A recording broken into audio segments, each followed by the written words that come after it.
J'ai pas mis mes godasses de parisien ce coup-ci. J'ai prévu le coup. Prévoyant, le mec, prévoyant. C'est beau, non? Je pense que là, il va y avoir un peu de bruit de vent. Un vent qui est d'ailleurs bien glacial. Donc là, je fais une petite intro. Donc pour la deuxième vidéo consacrée aux grands généraux de l'armée catholique et royale. Donc lors des guerres de Vendée. Une guerre de Vendée qui a vu un peuple, je dirais, de vrais Français, fidèles au roi, fidèles à leurs valeurs, fidèles à la vraie France, et qui ont voulu jusqu'au bout défendre tout ça, et qui ont donc créé l'armée catholique et royale. Et donc c'était des Vendéens, quoi. Et du coup, cette armée-là a eu de grands généraux. Et donc, comme je vous expliquais dans la première vidéo qui était dédiée à Cattolino, je fais une série de vidéos donc sur les grands généraux de cette armée catholique et royale. Donc la première, c'était sur Jacques Cattolino, le saint de l'Anjou. Et celle-ci sera donc consacrée à Bonchamp. Voilà. Donc là, je fais une petite intro, mais on va revenir plus en détail sur sa vie, sur ce qu'il a fait pendant cette guerre de Vendée. Et surtout, on va voir que c'était quand même un putain de gars, le mec, j'ai envie de dire. Non seulement les mecs, à cette époque-là, ils avaient des valeurs, ils avaient des grosses baloches, gros comme quoi. J'allais dire gros comme ma main, mais leurs baloches, elles étaient encore plus grosses que ça, quoi.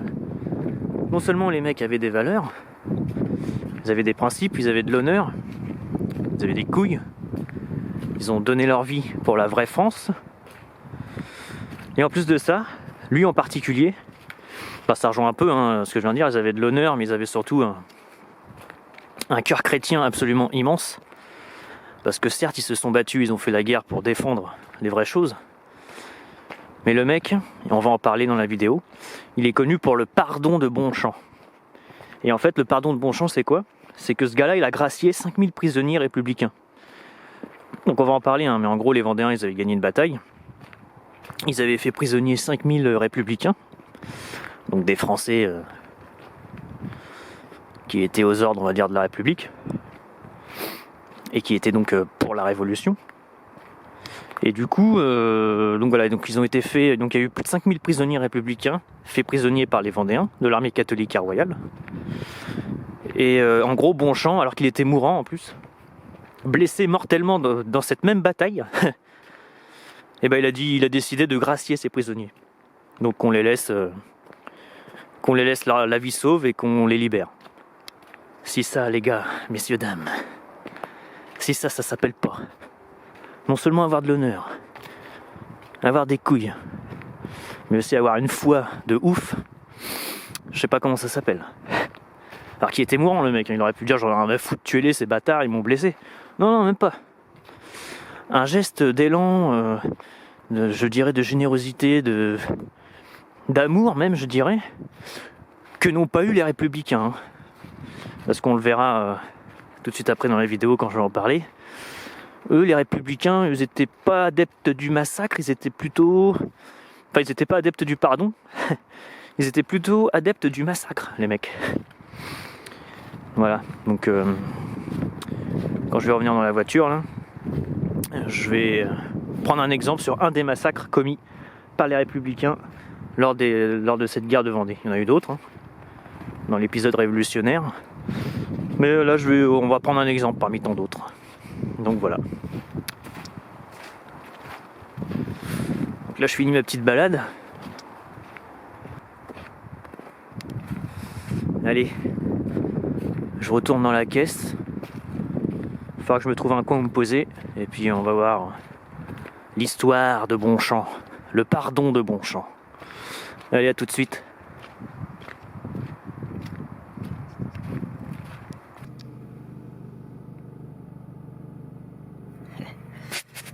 Bon, allez.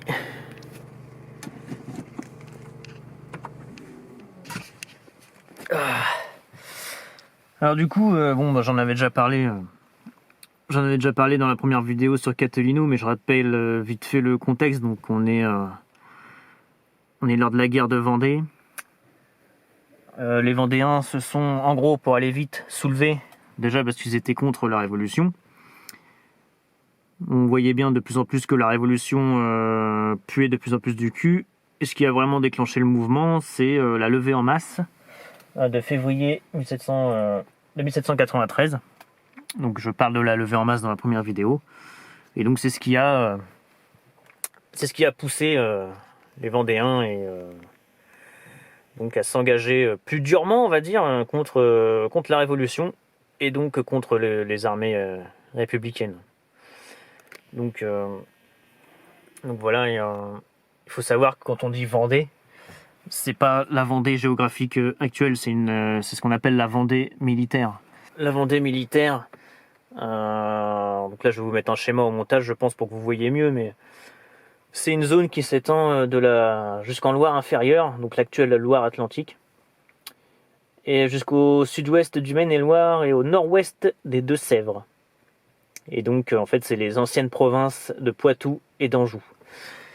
Anjou qui est une très très belle, très très bonne, je dirais, province, étant donné que bon, il y a encore une région actuellement qui s'appelle l'Anjou, mais ça donne de très bons vins rosés, les fameux Cabernets d'Anjou, qui sont, disons-le, quand même très très très très bons, quoi. donc voilà. Donc ça c'est un peu pour le contexte. Donc ça c'est pour le contexte, pardon. Du coup, là en intro, je vous avais dit que j'allais donner un exemple de massacre qu'il y a eu pendant la guerre de Vendée. Alors c'est un massacre parmi tant d'autres. Mais du coup voilà, on va parler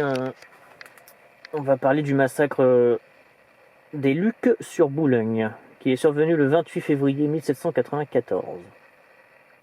Donc c'est dans le contexte en fait des colonnes infernales, républicaines, dirigées par Turreau.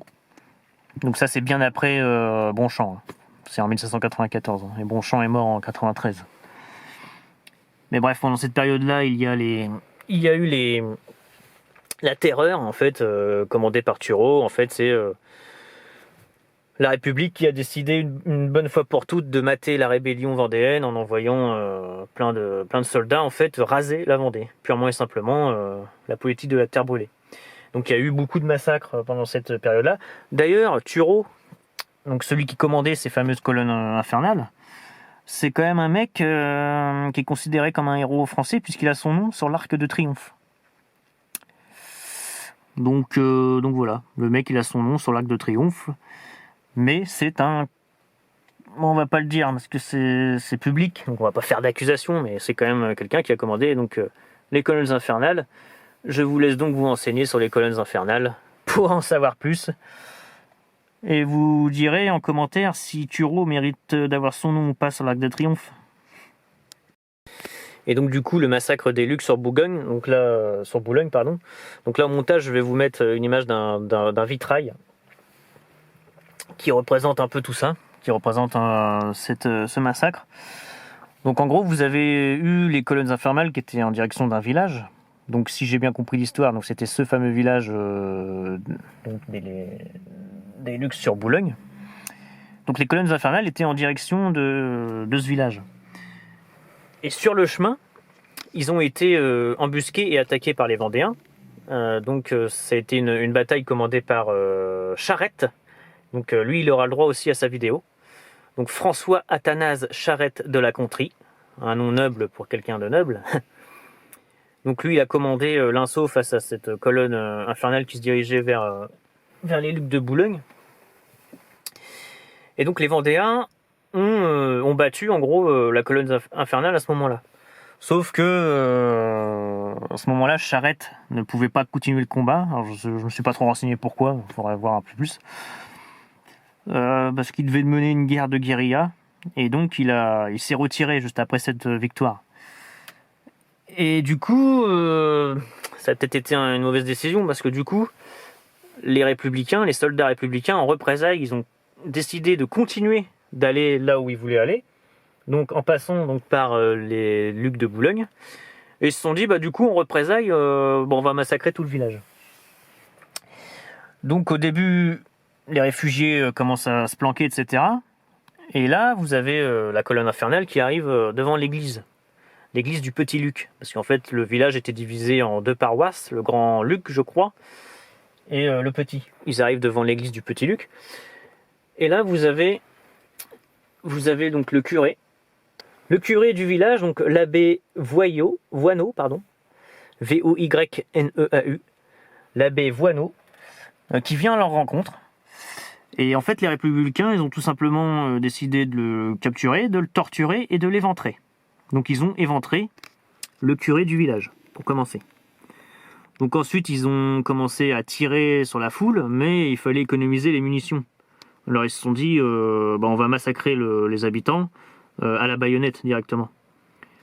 Donc vous avez eu une partie des habitants qui se sont réfugiés dans l'église pour se protéger, parce que normalement, on ne commet pas d'atrocités dans les lieux saints, etc. Enfin bref, ils ont décidé, on va dire, de se réfugier dans l'église. Et, sauf que les républicains se sont dit, on va cramer l'église. Comme ça, on fait d'une pierre deux coups. Puisque la Révolution a quand même et la République française a quand même une tendance anti-catholique et à s'opposer à nos racines de la vraie France. Donc là, ils se sont dit, on va faire d'une pierre deux coups. En plus de massacrer les habitants, on va cramer l'église. Et puis voilà, comme ça, on est raccord, quoi. Donc voilà. Donc voilà un petit peu cette histoire du massacre des Lucs de Boulogne. Donc il y a eu entre 500 et 600 morts. Et là, c'est un chiffre précis, 109 enfants avaient moins de 7 ans. Donc c'est-à-dire qu'ils ont massacré les femmes, les vieillards et les enfants. C'était en majorité parce que la majorité des hommes en fait étaient partis se battre pour l'armée vendéenne. Alors du coup les républicains, comme ils se sont dit vos hommes sont pas là parce qu'ils sont contre nous, on va vous massacrer. Bon, je sais pas si c'est une raison valable de massacrer des gens, surtout des femmes et des vieillards et des enfants.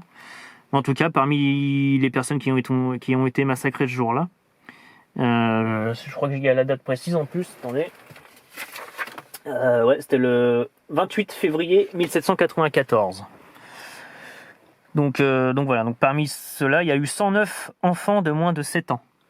Donc 109 enfants qui ont été massacrés ou brûlés vifs dans l'église avaient moins de 7 ans. Hein ? Liberté, égalité, fraternité, en somme.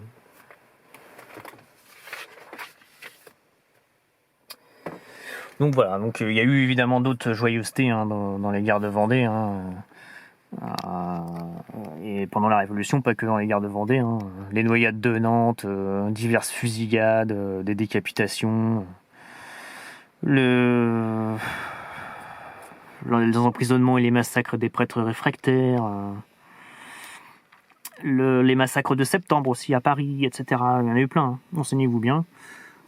Il y a eu quelques joyeusetés pour apporter quand même la démocratie, la liberté et la fraternité en France. Il a fallu quand même passer par une petite épuration,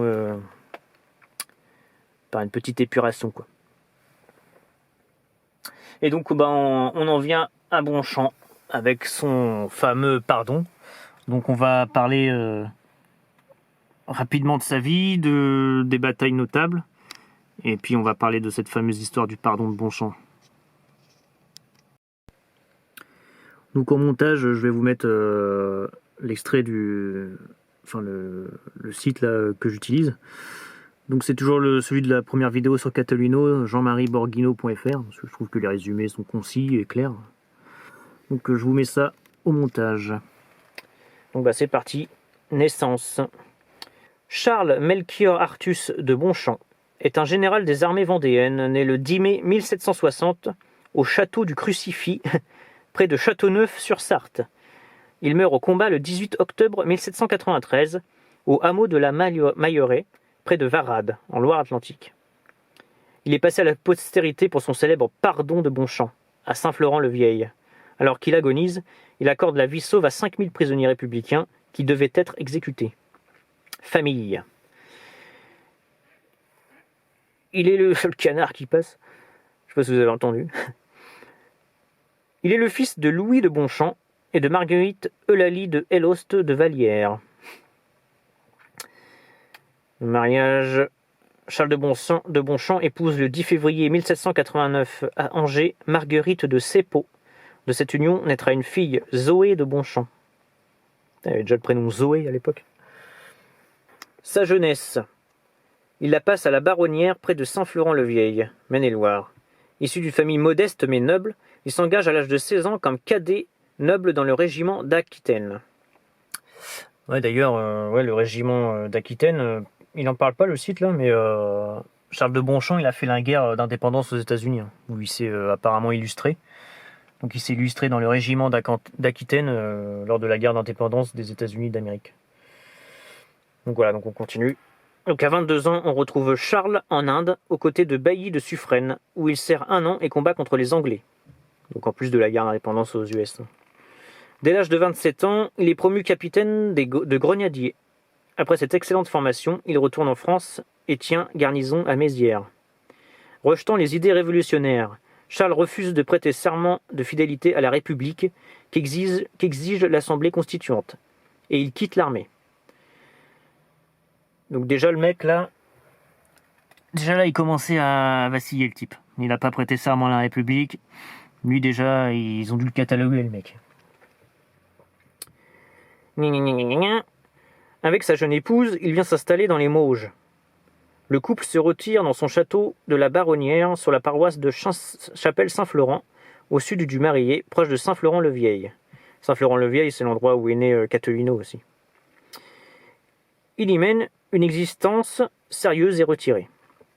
Bonchamp reprend malgré tout du service et le 10 août 1792, il se distingue à la défense des Tuileries. C'est à cette occasion qu'il sauve la vie d'Henri de la Roche-Jacquelin, qui lui aussi est un grand général catholique et qui lui aussi donc aura le droit à sa vidéo. Donc Henri de la Roche-Jacquelin.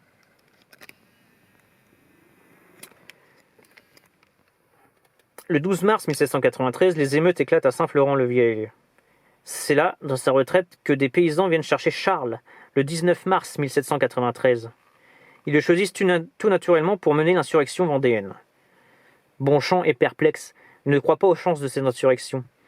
Alors il refuse, mais les hommes insistent. Finalement, poussé par la ferveur populaire, il prend le commandement des troupes en rébellion, et il en fera les meilleurs soldats du soulèvement vendéen. Ces soldats, on les appellera les Bonchamps. Donc au début le mec il a dit non mais les gars, ça m'intéresse pas, faites pas chier. Puis lui ont un petit peu forcé la main. Il a dit bon bah allez, on va se rebeller contre la République. Il a juste fait apparemment les meilleurs soldats, les Bonchamps.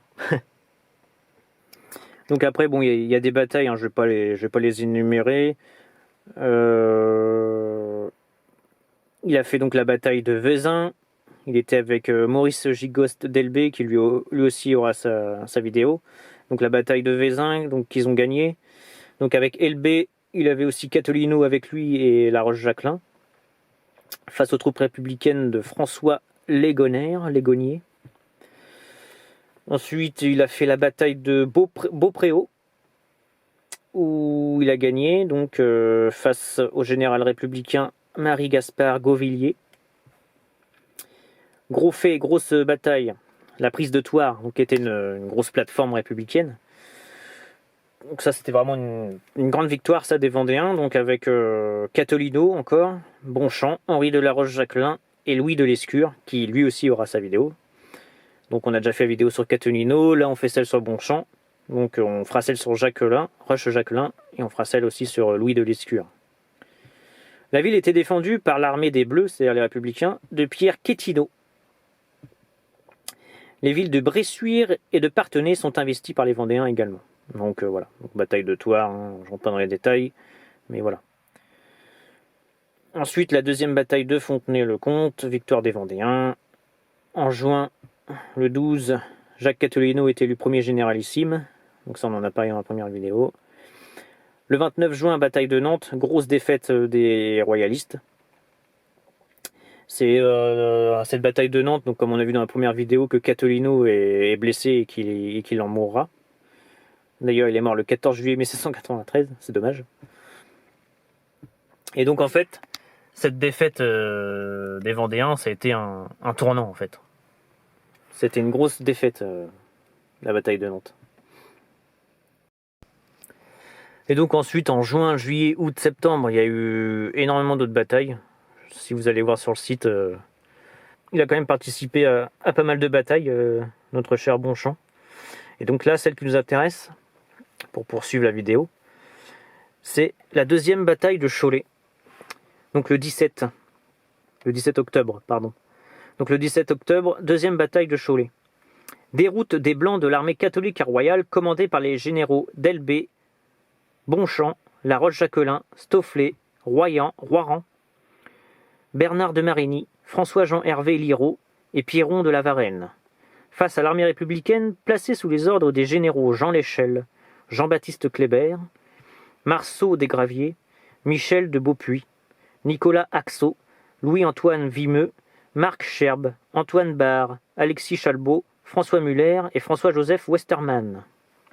Il y avait pas mal de généraux républicains en force. Donc les royalistes de l'armée catholique royale donc perdent la bataille face aux républicains. Les chefs vendéens Maurice Gigot d'Elbé et Charles de Bonchamp sont grièvement blessés lors de la bataille. Les Blancs reculent sur Beaupréau. Donc défaite à Cholet. Presque 7 mois jour pour jour après avoir été victorieux le 14 mars à Cholet, les Vendéens essuient dans la même ville une cuisante défaite. La cité est reconquise par des républicains en surnombre. La défaite se transforme vite en débâcle et 30 000 Vendéens, suivis de leurs familles, refluent à 40 km au nord de Cholet pour franchir la Loire. Dans la soirée et la nuit du 18 au 19 octobre, ils seront entre 60 000 et 100 000 à traverser le grand fleuve pour se diriger vers la Bretagne. Commence alors la virée de Galerne, définition celte d'un vent de nord-ouest. Le but avoué des Blancs est de faire jonction avec les Chouans et de se diriger sur Granville en passant par Laval. Là, ils attendront dans le port normand la flotte anglaise promise et les renforts tant espérés. Donc le 18, entre 60 et 100 000 Vendéens donc, passent la Loire comme on vient de le lire. Et c'est aussi à ce moment-là, donc le 18, que Bonchamp meurt. Et donc, on en vient,